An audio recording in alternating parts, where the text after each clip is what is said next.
हाय लोगोफोर, नोंथांमोनखौ आरोबाव आंनि बे गुबुन मोनसे गोदान भिडियोआव बरायहरनाय थाबाय दे। स' नोंथांमोननिसिम आसा खालामो भिडियोखौ जागायनायनिफ्राय जोबजासिम नायलांगोन होननानै।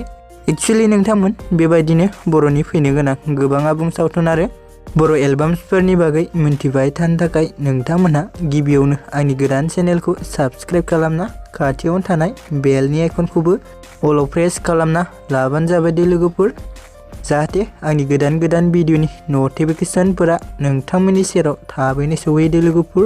एक्चुअली नोंथांमोन भिडियोफोरा गोरोन्थिफोर जालांदोंब्ला नोंथांमोना गिबियाव निमाहा होबानो जाबाय दे लोगोफोर।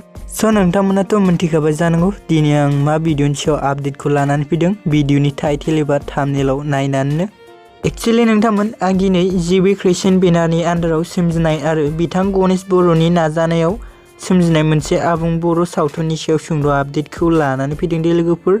स' नोंथांमोना भिडियोखौ नायनो इन्टारेस्टेडब्ला नायलांबाय थाबानो जाबाय दे लोगोफोर। एक्चुअली नोंथांमोन बे आबुं बर' सावथुननि मुङानो जाहैबाय बोसोन दे लोगोफोर।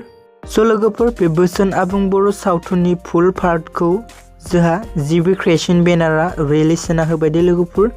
स' लोगोफोर जाय बिथांमोनहा बे बोसोन आबुं बर' सावथुनखौ पार्ट बाय पार्ट आपल'ड खालामनायाव नुवाखैमोन एबा नायाखैमोन, स' बे बिथांमोनहा बोसोन आबुं बर' सावथुननि फुल पार्टखौ नुनो हासिगोन दे लोगोफोर। स' लोगोफोर बे बोसोन आबुं बर' सावथुननि फुल पार्टनि लिंकखौ आं डिसक्रिपसनाव होनानै होदों दे लोगोफोर। स' लोगोफोर जाय बिथांमोनहा नायनो गोसो अब्ला लिंकआव थांनानै नायहैबानो जाबाय दे लोगोफोर।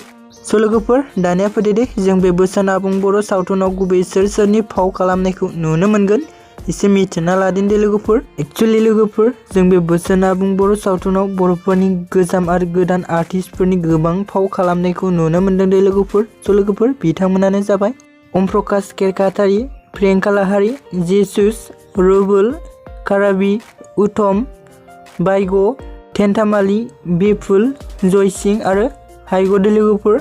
स' लोगोफोर बिथांमोनजों लोगोसे बेयाव गोबां आर्टिस्टफोरनि फाव खालामनायखौबो जों नुनो मोनबावदों दे लोगोफोर। एक्चुअली नोंथांमोन बे आबुं बर' सावथुननि डिरेक्सनखौ होदों बिथां गणेश बर'आनो होदों दे लोगोफोर। डिअपिखौ खालामदों बदा केरकातारि दे लोगोफोर।